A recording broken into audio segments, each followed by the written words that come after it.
여러분 안녕하십니까? 지난 주일에 이어서 오늘도 온라인 생중계로 주일 예배를 드립니다. 지난 주일에 첫 방송이었음에도 불구하고 아무런 방송사고 없이 예배를 잘 드렸습니다. 다시 한번 네트워크 선교위원회와 위원장 한동철 집사님께 깊이 감사를 드립니다. 오늘도 교회 직원 3명, 그리고 네트워크 선교위원 2명, 예배위원 5명, 이렇게 10명만 교회에 출석했습니다.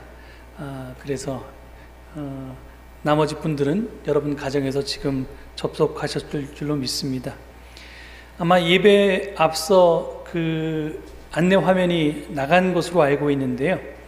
여러분 가정에 이게 조그만 핸드폰이나 스마트 태블릿 PC 그리고 컴퓨터로만 예배를 드릴 수 있는 게 아니라 여러분 가정의 TV로도 저희 예배 생중계를 볼 수 있습니다. 여러분 가정의 TV가 스마트 TV면 스마트 TV인지 아닌지 어떻게 아느냐? 사신 지 한 3년 이내이면 다 스마트 TV입니다. 스마트 TV거나 스마트 TV를 가지고 계신 분은 그 TV의 리모컨으로 선택을 해야 되는데요. 그리고 또는 뭐 KT나 SK나 LG 등 인터넷 통신 회사를 통해서 TV를 보시는 교우들, 그분들은 리모컨이 이 통신 회사가 준 그 리모컨이 따로 있는데요. 그 통신 회사의 리모컨을 통해서 이제 하여튼 유튜브에 접속하시면 됩니다. 어떻게 하시든 하여간 TV를 통해서 유튜브에 접속하시고 접속하시면 큰 화면으로 예배를 드리실 수 있는데요.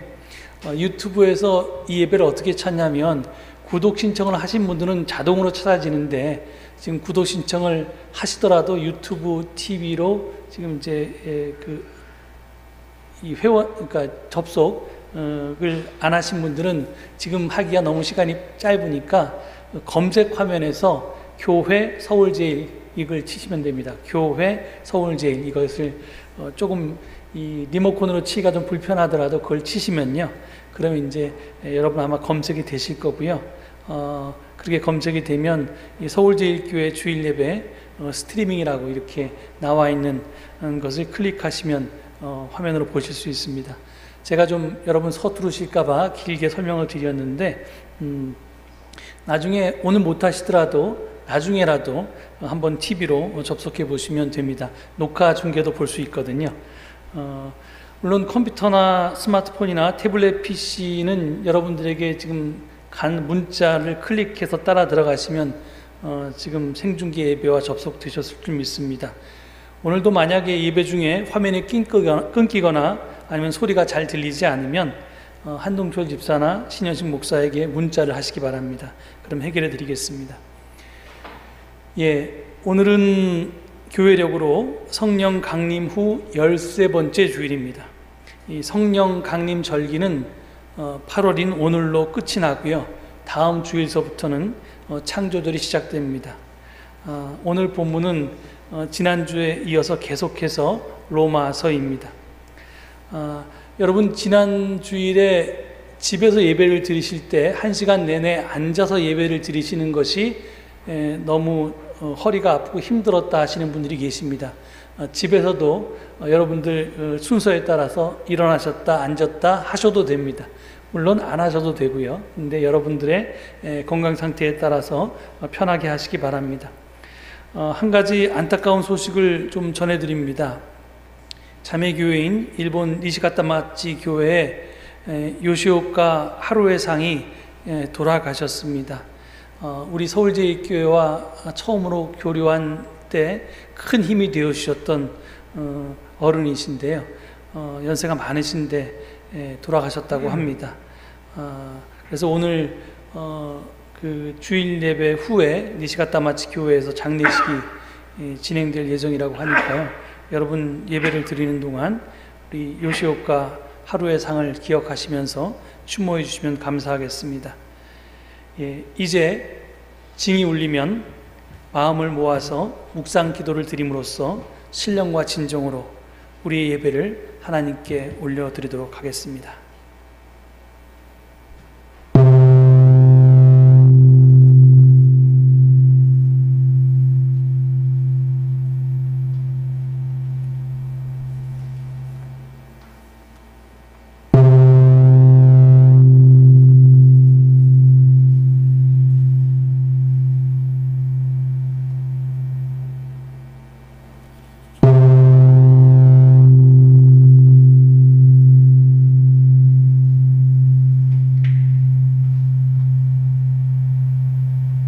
예수께서 제자들에게 이르시되 누구든지 나를 따라오려거든 자기를 부인하고 자기 십자가를 지고 나를 따를 것이니라.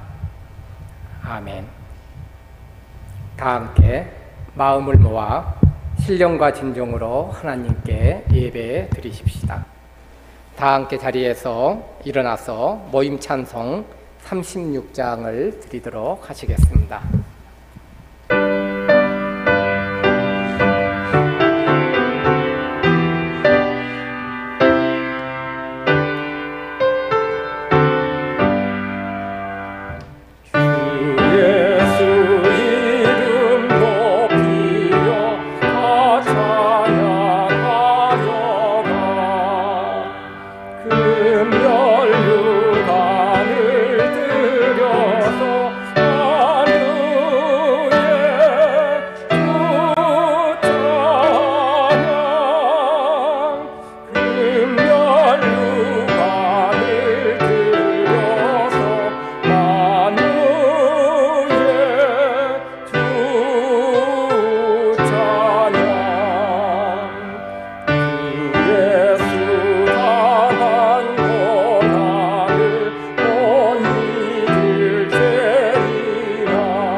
다 함께 시편 105편을 교독을 하시겠습니다.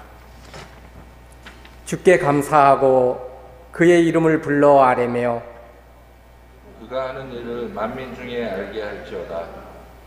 그에게 노래하며 그를 찬양하며 그의 모든 기이한 일들을 말할지어다. 그의 거룩한 이름을 자랑하라.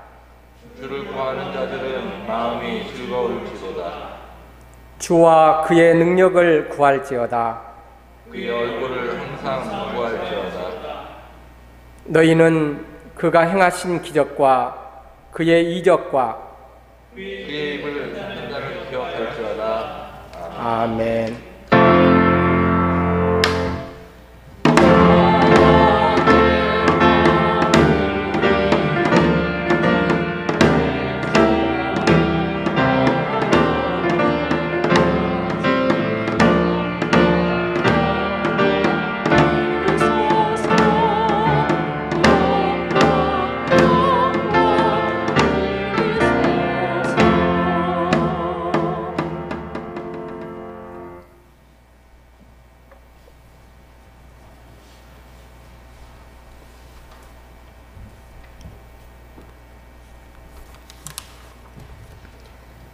기도하시겠습니다.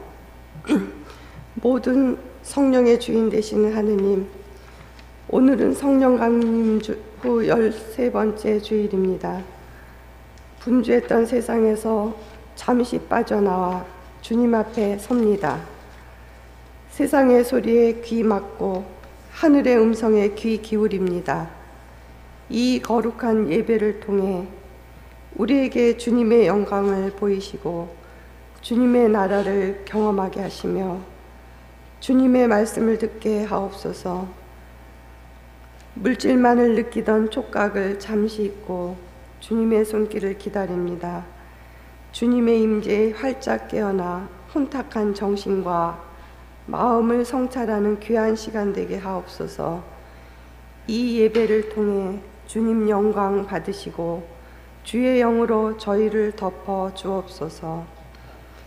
은혜의 하느님, 저희는 참으로 부족하고 연약합니다.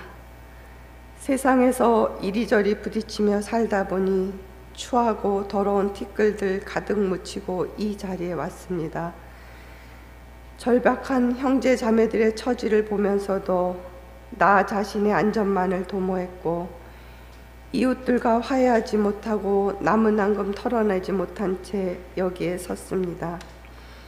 삶이 두려워 가끔은 거룩한 자리에 돈과 권력, 명예를 올려놓고 거기에 머리를 조아린 적도 있습니다. 시도 때도 없이 찾아오는 불안과 걱정에 휘둘리고 탐욕에 마음을 빼앗긴 적도 있습니다. 하느님, 어리석은 저희를 용서하시옵소서. 저희들의 모든 잘못을 용서하시고 성령으로 깨끗하게 하셔서 거룩하신 당신께 예배할 수 있도록 저희를 변화시켜 주시고 당신의 놀라운 사랑을 체험하는 은혜의 시간이 되게 하여 주시옵소서. 자비의 하느님, 지금 이 지구는 누구도 경험해보지 못한 신종 바이러스로 인해 미래에 대한 불확실성이 커진 만큼 생활 여러 곳곳에 혼란스러움이 가중되고 있습니다. 전 세계를 패닉 상태에 몰아넣은 코로나19는 감염과 죽음의 공포에 떨게 했지만 인류가 그동안 지구 환경에 얼마나 많은 해악을 끼쳤는지 분명하게 알 수 있는 계기가 되었습니다. 어느 신문의 기사처럼 질주 본능에 길들여진 인류에게 제동을 걸고 그 관성의 기관차를 탈선의 위험에서 멈추게 한 것이라는 평가를 하기도 합니다. 주님, 과연 주님의 뜻은 무엇인지요? 고린도후서 4장 7절의 말씀처럼 심히 큰 능력은 하나님께 있고 우리에게 있지 아니함을 알게 하옵소서. 주님, 저희에게 자비를 베푸소서. 우리 교회와 자매 결혼을 하는데 중심적인 역할을 하신 니시카타마치 교회 요시오카 하루의 상이 하늘길로 떠나셨습니다. 하느님, 당신의 너른 품으로 안아주시어 하늘나라에서 영원한 안식과 평안을 누리시길 기도합니다. 역사하시는 하느님, 우리 하나하나가 모여서 거대한 모자이크와도 같은 공동체를 이루고 있습니다. 한 조각조각의 색깔과 생김새와 가치는 알 수 없으나 그 작은 돌들이 모여서 그리스도를 닮은 형상을 보여줄 때 모두가 귀중하고도 소중한 역할을 감당하여 하나님의 영광에 제 몫을 다한다고 생각합니다. 우리의 공동체란 과연 무엇인지요? 우리는 공동체가 되기 위해서 어떤 역할과 노력을 하고 있는지요? 우리는 진정한 공동체가 되기 위해서 끊임없는 훈련을 하고 있는지요? 사랑의 공동체를 파란 하늘에 그림으로 그려봅니다. 욕심에서 자유롭게 되는 마음이 가장 큰 기적임을 깨닫게 하시며 저희의 마음이 꿈으로 가득 차듯이 저희의 영혼이 하늘나라의 모습으로 가득 차게 하옵소서. 이 모든 말씀을 예수 그리스도의 이름으로 기도드립니다. 아멘. 하늘에 계신 우리 아버지여, 이름이 거룩히 여김을 받으시오며 나라에 임하옵시며 뜻이 하늘에서 이룬 것 같이 땅에서도 이루어지이다. 오늘날 우리에게 일용할 양식을 주옵시고 우리가 우리에게 죄 지은 자를 사하여 준 것 같이 우리 죄를 사하여 주옵시고 우리를 시험에 들게 하지 마옵시고 다만 악에서 구하옵소서. 대개 나라야 권세와 영광이 아버지께 영원히 있사옵나이다. 아멘.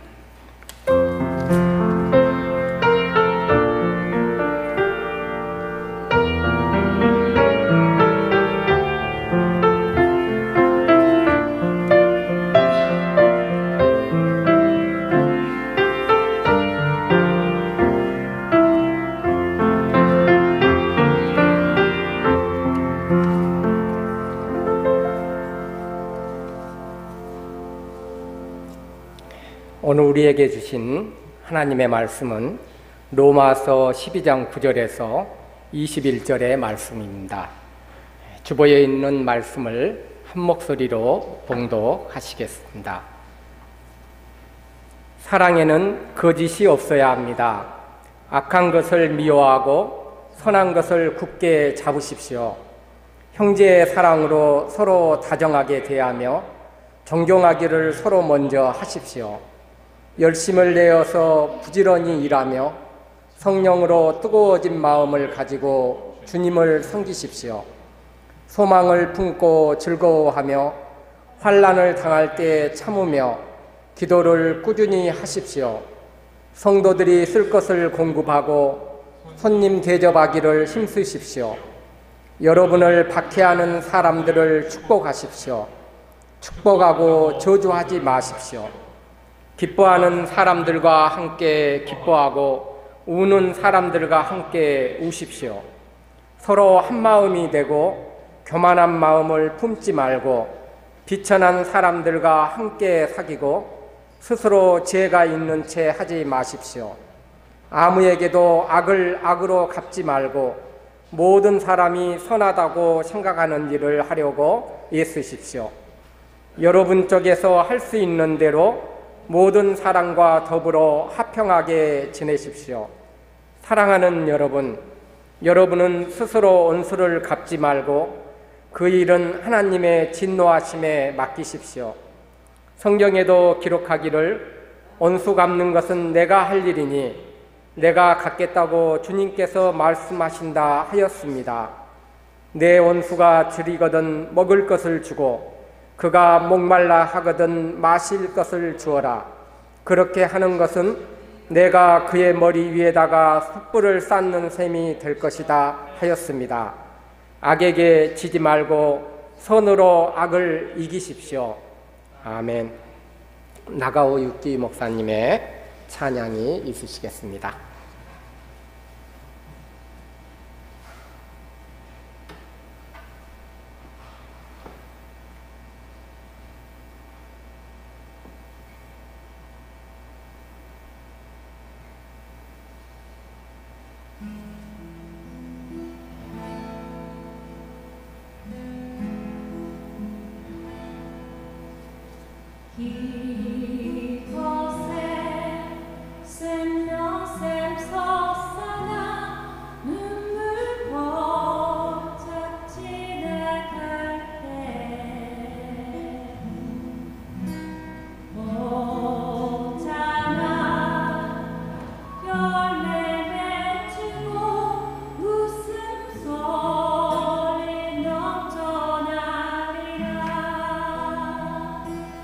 Oh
예, 감사합니다. 저는 이 노래가 일본 노래인지는 처음 알았습니다. 그리고 또 박희성 반주자가 또 멋진 기타 반주도 해주고 노래도 도와주어서 더 은혜가 넘쳤던 것 같습니다.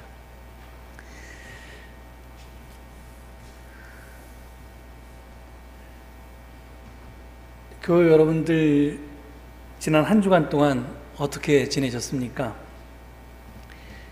뉴스를 보고 들을 때마다 매우 속상하셨지요? 어떤 분은 속상한 것을 넘어서 우라가 치밀어 올랐다고 하셨습니다. 사랑제일교회와 광화문 집회로 인한 코로나 확산 사태와 의사 파업 사태가 우리의 속상함과 우라의 주 원인이었습니다. 이 두 사태로 인해서 일반 국민들은 우리 개신교인들과 의사 선생님들을 싸잡아서 욕하고 있습니다. 분명히 모든 개신교인들과 모든 의사가 다 그런 것은 아닙니다. 따라서 억울한 점이 없지는 않을 것입니다. 하지만 지금 필요한 것은 나는 그렇지 않다는 하소연이 아닙니다. 미안하고 죄송하다는 진심 어린 참회입니다. 마침 지난 24일 월요일에 우리 교단 총회장께서 이에 대한 성명을 발표하셨기에 조금 길지만 제가 거기에서 몇 줄 인용하고자 합니다. 코로나19 감염 사태는 멈추어 서서 돌아보고 잘못된 길에서 돌이키라는 하늘의 음성이었습니다. 그러나 우리는 사회가 멈추어 선 동안에도 욕망의 걸음을 멈추지 않았었습니다. 결국 복음을 전파해야 할 교회는 도리어 코로나19의 슈퍼 전파자가 되어 세상의 손가락질을 받게 되었습니다. 교회를 향한 분노와 아우성 속에서 하늘의 음성을 듣습니다. 너희가 결코 세상보다 이타적이지 않을 뿐 아니라 합리적이지도 윤리적이지도 않다는 준엄한 꾸짖음을 듣습니다. 참담하고 부끄럽습니다. 하나님 앞에 죄송하고 세상 앞에 미안합니다. 회개로 무릎을 꿇고 참회로 엎드립니다. 극우적 정치 이념과 근본주의적 믿음이 결합한 전광훈 현상은 한국교회의 민낯이었습니다. 분단체제에서 화해의 가교가 되어야 할 교회가 대결과 칭호를 부추겼습니다. 극단적 혐오와 막말을 서슴지 않았습니다. 급기야 전광훈 현상은 이 엄중한 시기에 국가적 방역 체계를 근본적으로 뒤흔들었습니다. 한국교회는 그 책임으로부터 자유로울 수가 없습니다. 한국교회는 즉각 전광훈 목사와의 관계 절연을 선언하고 그를 교계에서 추방해야 합니다. 그러나 그보다 앞서 전광훈 현상을 배태하고 비호하거나 또는 방관해온 그동안의 한국교회의 잘못을 통렬하게 참회해야 합니다. 구구절절이 다 옳은 말씀입니다. 특별히 우리는 전광훈의 퇴출이 아니라 전광훈으로 대표되는 예수 없는 한국교회의 퇴출에 관심해야 할 것입니다. 예수님은 마태복음 7장 18절에서 나쁜 나무가 좋은 열매를 맺을 수 없다라고 분명하게 말씀하셨습니다. 전광훈이라는 나쁜 열매가 열린 이유는 우리 한국교회가 나쁜 나무였기 때문입니다. 그 나무를 그대로 두면 거기서 열리는 것은 제2, 제3의 전광훈일 뿐입니다. 가시나무에서 어떻게 포도를 따며 엉겅퀴에서 어떻게 무화과를 딸 수 있겠습니까? 따라서 하나님은 좋은 열매를 맺지 않는 나쁜 나무를 가시나무와 엉겅퀴를 찍어서 불 속에 던지실 것입니다. 민심은 천심이므로 우리 국민은 예수 없는 한국교회를 우리 사회에서 퇴출할 것입니다. 이미 그 일은 시작되었습니다. 오마이뉴스에 실린 2020년 8월 한국에서 개신교회는 사형 선고를 받았다는 그런 기사는 자칭 28년 모태신앙인이 쓴 기사인데 우리 한국교회의 몰락을 가리키고 있는 생생한 증거일 것입니다. 보수교회가 그렇다면 우리 진보교회는 어떻습니까? 저들이 예수 없는 기독교, 크리스찬이티 위다웃 지저스라고 한다면 우리는 어떻습니까? 우리 안에는, 우리 교회 안에는 과연 예수가 존재합니까? 제가 예수라고 물었습니다. 그리스도라고 묻지 않았습니다. 왜? 예수와 그리스도는 다르기 때문입니다. 예수는 역사를 살았던 한 인물이고 그리스도는 그 인물을 부르는 호칭입니다. 여러분은 저를 정원진 목사라고 부릅니다. 정원진은 제 이름이고 목사는 저를 부르는 호칭, 칭호입니다. 마찬가지로 예수 그리스도는 예수라는 이름을 가진 그리스도라는 뜻입니다. 또 나는 예수를 그리스도라고 승인한다는 그런 의미이기도 합니다. 이를 달리 설명하면 예수는 사람을 가리키고 그리스도는 신격화된 존재를 가리킵니다. 당연히 신앙의 그리스도 이전에 역사적 예수가 있었습니다. 그런데 기독교 2000년의 역사 속에서 그리스도만 남고 그 뿌리인 예수는 점점 사라져갔습니다. 그래서 묻는 것입니다. 당신이 믿는 그리스도교 안에는 신앙의 그리스도는 분명히 있을 텐데 과연 그 뿌리인 역사적 예수도 있습니까? 하고 말입니다. 저는 한국 개신교회는 보수교회는 물론이고 진보교회조차도 예수 없는 기독교에 속한다고 봅니다. 제가 알기로 역사적 예수를 필수 과목으로 가르치는 신학교는 없습니다. 선택 과목으로 들을 수 있는 학교도 극소수에 불과합니다. 그러니 성경 공부 시간에 역사적 예수를 가르치는 교회는 천연 기념물처럼 아주 희귀합니다. 여러분들은 그런 희귀한 교회에 다니고 계시고 또 남들이 수강료를 내면서 듣는 강의를 공짜로 듣고 계십니다.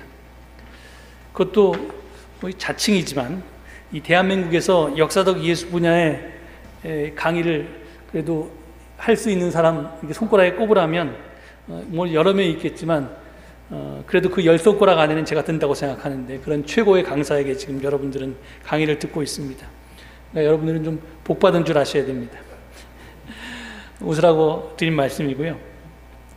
하여튼 이야기가 삼천포로 빠졌는데 아무튼 저는 진보교회가 다 좋은 나무라고 생각하지 않습니다.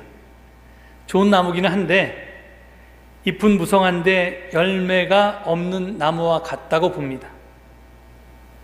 예수님은 가시나무와 엉겅퀴만 책망하신 것이 아닙니다. 열매 없는 무화과 나무도 책망하신 것을 우리는 기억해야만 합니다. 우리는 당연히 좋은 열매를 맺는 좋은 나무가 될 수 있도록 뼈를 깎는 노력을 해야 할 것입니다. 여기에서 물론 우리도 예외가 아닙니다. 오늘의 본문 말씀은 지난 주일에 이어지는 말씀입니다. 지난 주일에 바울은 우리가 오해한 것과 달리 대신 속죄, 대속이 아니라 참여하는 속죄에 대해서 말했다고 했습니다. 예수 죽음의 의미를 다루는 속죄는 원래는 분열이나 불화, 소외된 상황을 전제한 말입니다. 둘 사이의 분열이나 불화를 그리고 그 소외를 어떻게 극복할 것인가, 어떻게 갈라진 둘 사이를 화해시킬 것인가, 이것이 속죄의 문제입니다. 한마디로 속죄는 화해 수단을 뜻합니다. 속죄가 영어로 어톤먼트인데요. 그 원뜻은 이 어톤먼트라는 단어를 분해하면 at one month인데 그러니까 다시 하나 됨이라는 뜻입니다. 하나님과 다시 하나 됨은 어떻게 가능한가? 예수님의 죽음이 어떻게 하나님과 나 사이에 하나됨을 가져오는가? 여기서 예수의 십자가는 어떤 역할을 하는가? 이것이 바로 속죄의 교리입니다. 그 속죄의 교리에 대한 답을 바울은 로마서 12장 2절에서 분명하게 말했다고 했습니다. 여러분의 몸을 하나님께서 기뻐하실 거룩한 산 제물로 드리십시오. 이것이 여러분이 드릴 합당한 예배입니다. 바울에게 속죄는 결코 대신 속죄가 아니었습니다. 바울에게 속죄는 십자가의 도를 통해서 하나님과 다시 하나가 되는 앳원먼트, 오톤먼트의 길을 보여준 예수의 모범을 쫓아서 우리도 예수님처럼 스스로 죄물이 되는 그 속죄의 길에 참여하는 것밖에는 없었습니다. 그래서 대신 속죄가 아니라 참여하는 속죄라고 하는 것입니다. 그런데 그 참여는 마지못해서 억지로 하는 것이 아닙니다. 믿음으로 기꺼이 하는 것입니다. 그래서 우리가 제물이기는 하지만 죽은 제물이 아니라 산 제물인 것입니다. 그리고 그것이 합당하고 영적이고 진정한 예배라고 바울은 힘주어 말합니다. 그렇습니다. 바울은 지금 예배 생활에서 생활 예배로 전환할 것을 촉구하고 있는 것입니다. 그 옛날 아모스 예언자를 통해서 하나님은 이스라엘 백성들에게 이렇게 말씀하신 적이 있습니다. 아모스서 5장 21절로 24절을 제가 읽어보겠습니다. 나는 너희가 벌이는 절기 행사들이 싫다. 역겹다. 너희가 성회로 모여도 도무지 기쁘지 않다. 너희가 나에게 번제물이나 곡식 제물을 바친다 해도 내가 그 제물을 받지 않겠다. 너희가 화목 제물로 바치는 살찐 짐승도 거들떠보지 않겠다. 시끄러운 너의 노래소리를 나의 앞에서 집어치워라. 너의 거문고 소리도 나는 듣지 않겠다.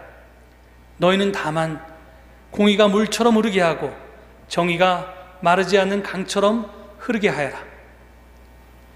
이 말이 무슨 말입니까? 불의하게 살면서 하나님 앞에 나와서 드리는 예배가 역겹다는 것입니다. 그런 예배는 소용도 없고 하나님께서 받지도 않으시겠다는 것입니다. 그러니 다 집어치우라는 것입니다. 사랑과 정의 없는 예배 생활은 필요가 없으니 사랑과 정의가 넘치는 삶을 살아라, 생활 예배를 드려라 하는 말입니다. 그렇습니다. 예배는 인간의 자기 만족을 위해서 드리는 것이 아닙니다. 하나님을 기쁘시게 하려고 드리는 것입니다. 그런데 이 시국에 대면 예배만이 참 예배라고 주장하는 것은 도대체 어디에 근거한 것입니까? 로마서 12장 1절에서 예배 생활이 아니라 생활 예배를 강조한 바울은 이하 12장 전체를 통해서 무엇이 생활 예배인지를 아주 세세하게 우리에게 가르쳐주고 있습니다. 당장 2절을 보면 바울은 여러분은 이 시대의 풍조를 본받지 말고 마음을 새롭게 함으로 변화를 받아서 하나님의 선하시고 기뻐하시고 완전하신 뜻이 무엇인지를 분별하도록 하십시오 라고 권고합니다. 이 말은 이 시대의 풍조를 본받지 않는 것이 생활 예배라는 말입니다. 마음을 새롭게 함으로 변화를 받는 것도 생활 예배입니다. 하나님의 선하시고 기뻐하시고 완전하신 뜻이 무엇인지를 분별하는 것도 생활 예배입니다. 우리는 로마서 12장 전체를 이런 식으로 읽어야 합니다. 나아가서 읽는 것에 그치는 것이 아니라 그 읽은 것을 최선을 다해서 살아내야 합니다. 그래야 비로소 예배 생활에서 생활 예배로의 전환이 가능합니다. 로마서 12장은 생활 예배를 설명한 서술문이 아닙니다. 그대로 살라는 명령문입니다. 이것을 하나님의 명령으로 알고 기꺼이 살아낼 때 우리는 좋은 열매를 맺는 좋은 나무로 변화될 수 있을 것입니다. 그래서 로마서 12장 2절부터 21절의 말씀은 허투루 읽으면 안 됩니다. 죽은 문자가 아니라 나를 먹이고 살리는 생명의 양식으로 알고 한 절 한 절 마음에 아로새기고 한 절 한 절 우리 삶으로 살아내야만 합니다. 하지만 시간 관계상 이 12장 전체를 그런 식으로 풀이할 수는 없습니다. 그래서 제가 오늘 증언을 통해서 몇몇 구절만 다루도록 하겠습니다. 그중 제일 중요한 것은 지난 주일 본문에 포함되었던 5절 말씀입니다. 이와 같이 우리도 여럿이지만 그리스도 안에서 한 몸을 이루고 있으며 각 사람은 서로 지체입니다 라는 것이 5절 말씀입니다. 교회 공동체를 몸과 지체로 설명하는 중에 바울은 우리가 서로 지체라고 하는 사실을 말하고 있습니다. 여기서 우리가 꼭 기억해야 할 것이 있는데요. 그것은 바울은 예수님의 뒤를 이은 하나님 나라 운동가였다는 사실입니다. 그는 사람들을 변화시켜서 교회, 즉 에클레시아 안에서의 공동체 생활로 이끌었습니다. 왜 그랬냐?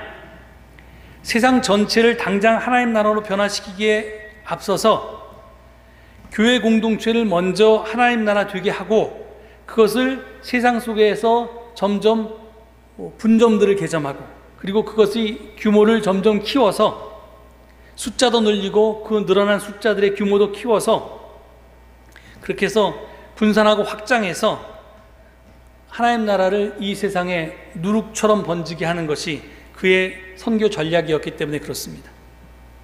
그러니까 바울의 단기 목표는 성도들의 구원이었지만 장기 목표는 세상의 구원이었습니다. 따라서 서로 지체라고 하는 것은 당장은 교회 안에서의 성도끼리의 관계를 가리키는 말이었지만 궁극적으로는 피조 세계 모든 사람들의 관계, 아니 사람을 넘어선 모든 피조물의 관계를 전제하고 있는 개념입니다. 그래서 우리는 바울이 지금 로마서 12장을 이야기할 때 단순히 교회 공동체 안에서의 지체를 향해서 한 말이 아니라 그것을 넘어선 범위까지도 이야기하고 있다는 것을 기억해야만 합니다. 하여튼 바울은 나와 다른 이들, 나와 세상에 하나님이 지으신 세상의 다른 피조물과의 관계가 서로 지체라고 설명합니다. 너 없이 나 없고 나 없이 너 없는 관계, 서로 상생하는 유기적인 관계가 바로 그것입니다. 앞서 예배는 인간의 자기만족, 자족을 위해서 드리는 것이 아니라고 했습니다. 마찬가지로 생활 예배를 살아가는 성도는 홀로 자족한 사람이 아닙니다. 값없이 베푸신 하나님의 은총으로 구원받은 사랑의 빚을 진 자들입니다. 우리가 이 세상에서 혼자 살아가는 것이 아니라 하나님의 은혜로 살아가고 다른 사람의 도움으로, 다른 사람의 은혜로 살아간다는 말입니다. 그러기에 성도의 삶은 사랑의 빚갚음이어야 합니다. 그런데 하나님은 당신의 사랑을 우리에게 직접 부어주시지 않습니다. 대부분의 경우는 다른 사람들을 통해서 전달해 주십니다. 어머니를 통해서, 아버지를 통해서, 스승님들을 통해서, 다른 고마운 사람들을 통해서 우리는 하나님의 사랑을 체험합니다. 잠시 여러분의 생에 어떤 천사들이 여러분의 인생길에서 머물다 갔는지 떠올려 보시기 바랍니다. 내가 얻을 게 무엇인가를 생각하기에 앞서서 내가 줄 수 있는 것이 무엇인가를 먼저 생각하는 사람, 그런 이가 바로 천사입니다. 그 대표적인 경우는 당연히 어머니들이겠죠. 근데 그런 어머니처럼 받는 것보다 주는 것을 더 기뻐하면서 기꺼이 우리에게 뭔가를 주고 간 사람들이 있습니다. 그런 사람들이 되돌려 받으려는 마음 없이 남에게 줄 때 그 내어줌은 하나님께 드림이 됩니다. 언젠가 청파교회 김기성 목사님께서 성도들의 별명은 덕분내가 되어야 한다, 이렇게 말씀했습니다. 덕분내는 무슨 말이냐면 늘 덕분입니다 라고 말하는 사람을 뜻합니다. 옳습니다.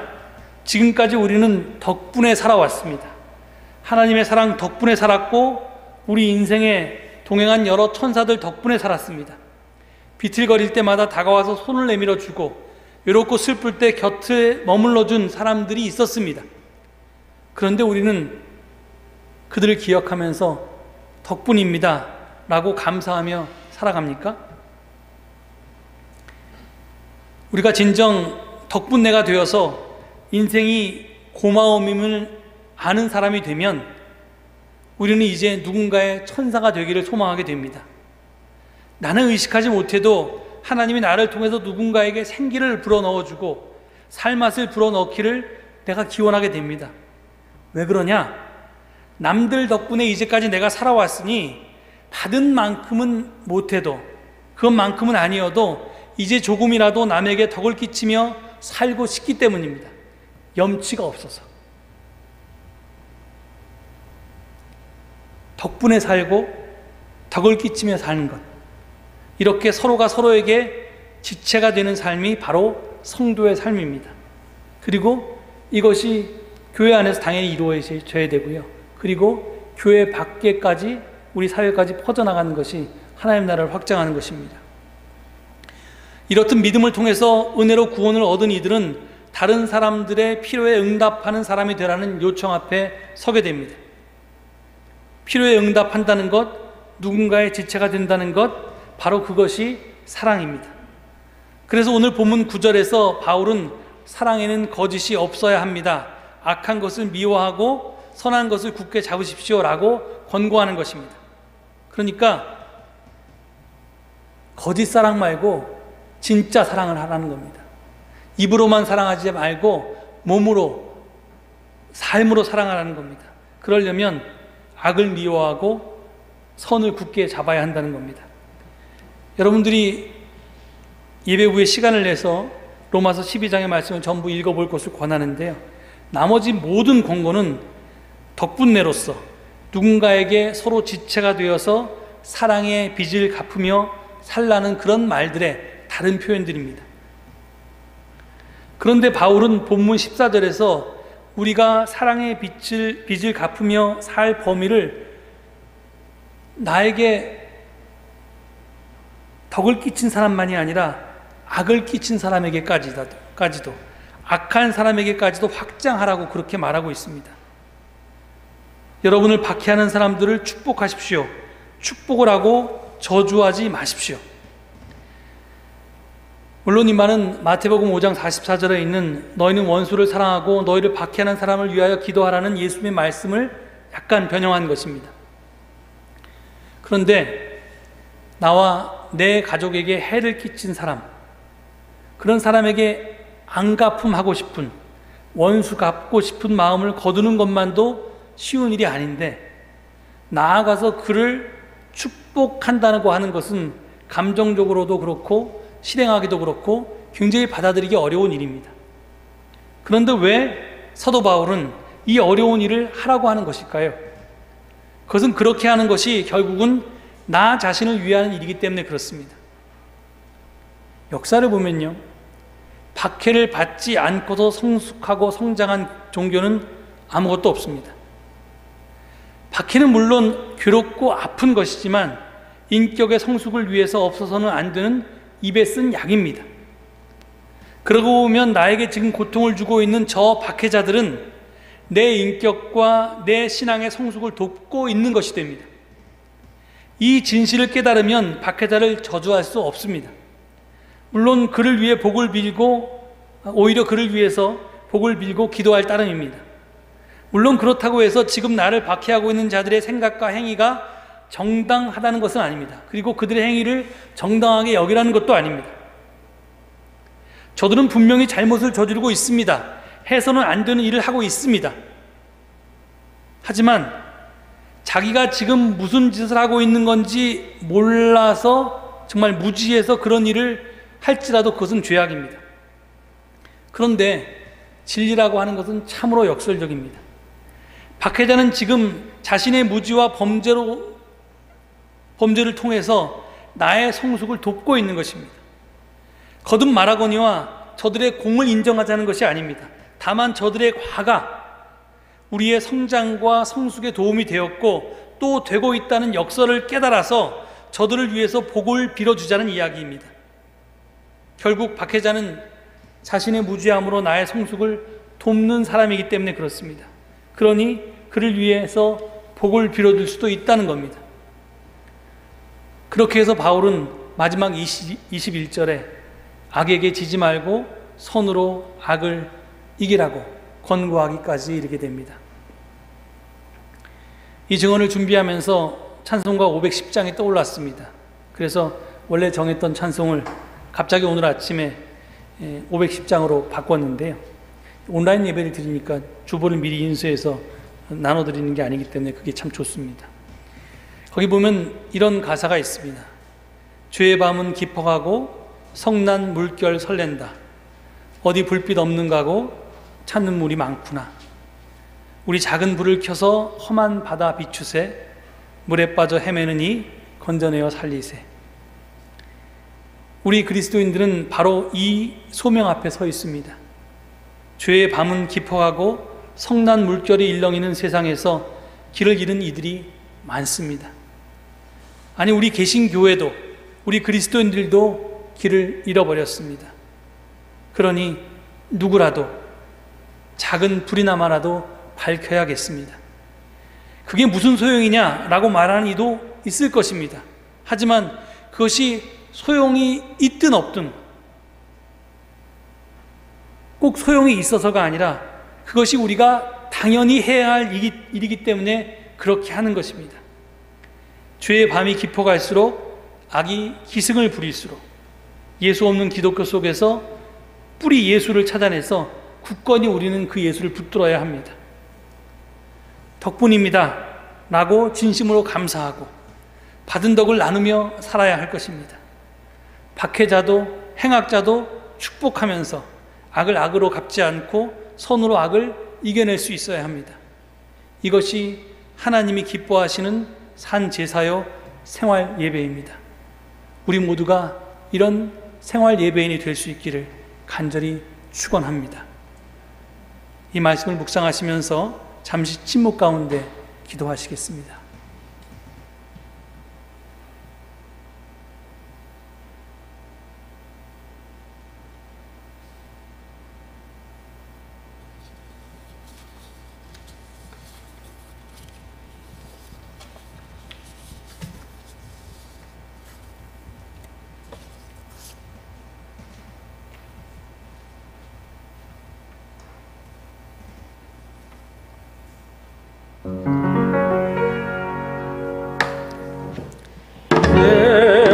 예수님 친히 제자를 가르치셨네. 오늘 말씀으로 우리를 깨우치소서.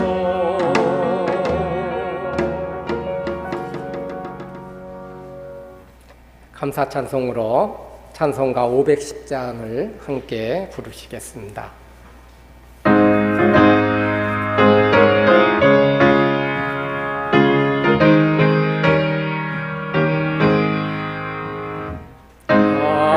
하나님의 진리 등대 길이 빛나니 우리를 모든 데되어 주의 사랑 비추세.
다 함께 자리에서 일어나셔서 봉헌송을 부르며 우리의 정성을 바칩시다. 모든 것이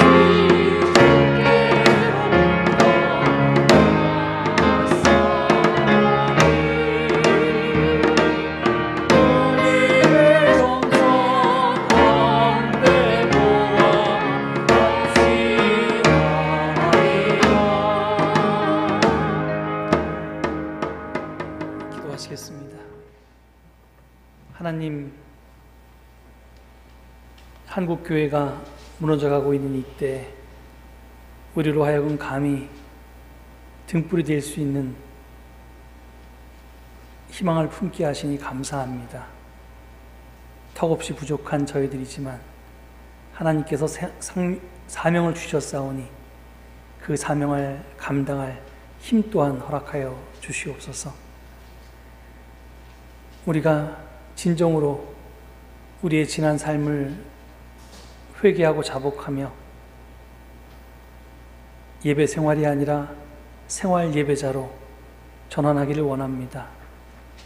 우리의 삶이 곧 예수를 닮은 삶이 되게 하시고 예수의 십자가를 닮아서 우리 스스로를 희생하며 세상을 밝힐 수 있는 빛이 되고 우리 스스로를 녹여서 세상을 부패하지 않게 하는 소금이 되게 될 수 있도록 주님 이끌어 주시옵소서.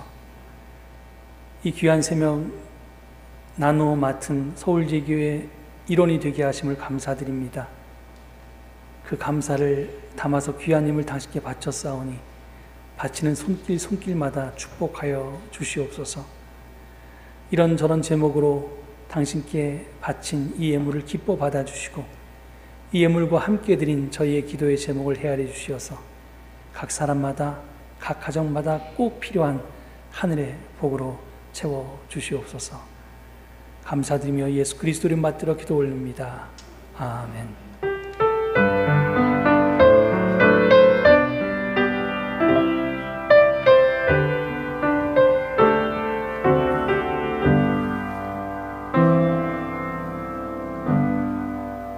다 같이 자리에 앉으시기를 바랍니다. 평화의 인사를 나누는 시간을 갖도록 하겠습니다. 하나님의 평화와 하나님의 사랑이 우리 모두에게 함께 하시기를 빕니다.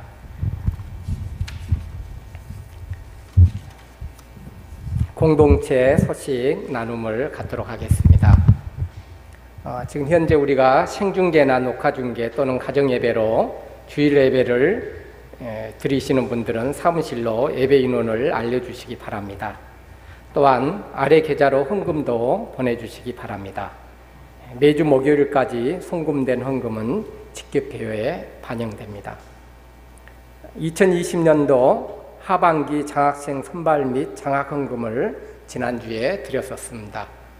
지난 주일에 열린 장학위원회는 교우대학생 자녀 2인 변우진 오세민군, 교회 밖 NGO 활동가 사드 배치반대 김천 시민대책위 김종희 기획팀장님의 자녀인 김한성군, 그리고 동경 조선중앙중고급 학교 학생 1인 등 총 4인을 2020년 하반기 장학생으로 선발하고 각각 100만 원씩의 장학금을 지급하기로 했습니다. 아직 장학헌금을 드리지 못한 분은 이후에라도 동참해 주시기를 바랍니다. 조금 전에 목사님께서 역사적 예수에 대한 말씀을 하셨는데요. 우리 참여하는 우리 교우들 모두가 다 참여를 적극적으로 해주셨으면 좋겠습니다. 좀 한 주 쉬었다가 이번 주 수요일 오전 11시, 오후 7시 온라인도 드리게 됩니다. 온라인 여러분들 접속하는 거 힘들어 하시는 분들은 사무실로 신청을 하시면은 링크를 걸어 드릴 수 있습니다. 모두가 다 꼭 귀중한 그 말씀을 우리가 다 볼 수 있도록 함께 공부할 수 있도록 해 주시기를 바랍니다. 교우 소식입니다. 조연순 장로님이 정강이 수술을 받고 지난주 28일에 퇴원하셨습니다. 이에서 기도해 주시기 바랍니다. 생일 이번 주에 맞으신 분들 또한 다음 주일에는 정기당회가 오후 1시에 온라인으로 있습니다. 이에서 기도해 주시기 바랍니다. 중보기도입니다. 투병 중인 김중자 장로님, 박성수 권사님, 양무영 권사, 유영지 학생, 최풍식 장로를 위해서 기도해 주시고요. 요양 중인 박기련, 송일섭, 이영한, 오세원 장로님을 위해서 역시 기도해 주시기 바랍니다. 특별히 박성수 권사님 굉장히 어려운 가운데 하루하루를 병마와 싸우고 있습니다. 이에서 기도해 주시고 가족들 힘내시라고 응원의 기도를 부탁드리겠습니다. 코로나19로 큰 어려움을 겪고 있는 교우들과 그 사업체를 위해서 여러분들 특히 또 기도의 요청을 드립니다.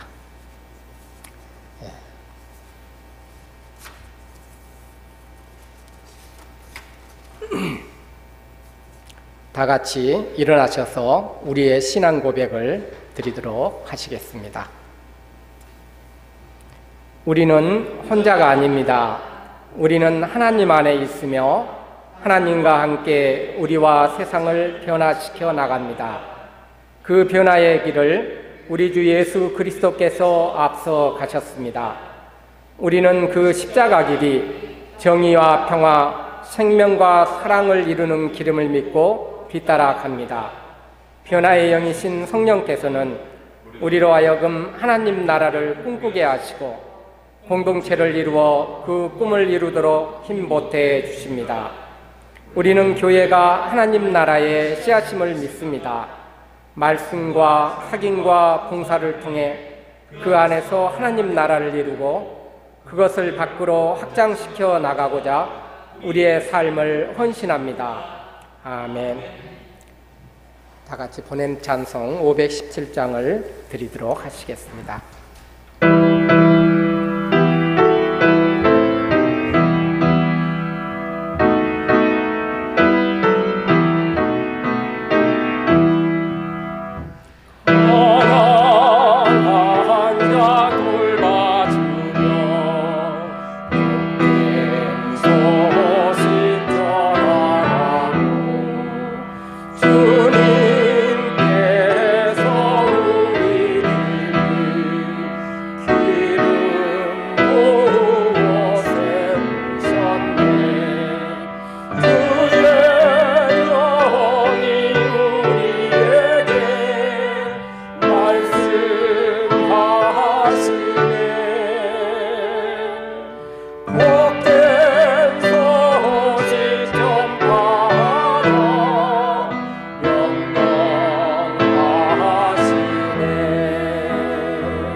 이제 세상으로 평안히 돌아가십시오. 각자의 삶의 자리에서 예배 생활이 아니라 생활 예배에 힘쓰십시오. 우리가 서로 지체임을 기억하면서 덕분내로 살아가십시오. 또한 받은 사랑을 이웃과 나누며 살아가십시오. 그래서 언제 어디서나 악을 악으로 갚지 않고 선으로 악을 이겨내십시오. 이제는 예수 그리스도의 구원하시는 은혜와 하나님의 무한하신 사랑과 성령님의 함께하심과 도우심이 오늘 거룩한 주일에 각자의 처소에서 하나님을 예배하고 생활 예배자로 거듭나기를 결단한 주의 백성들 위해, 저들의 가정과 일터 위에 지금부터 영원토록 함께 하옵시기를 간절히 축원하옵나이다. 아멘.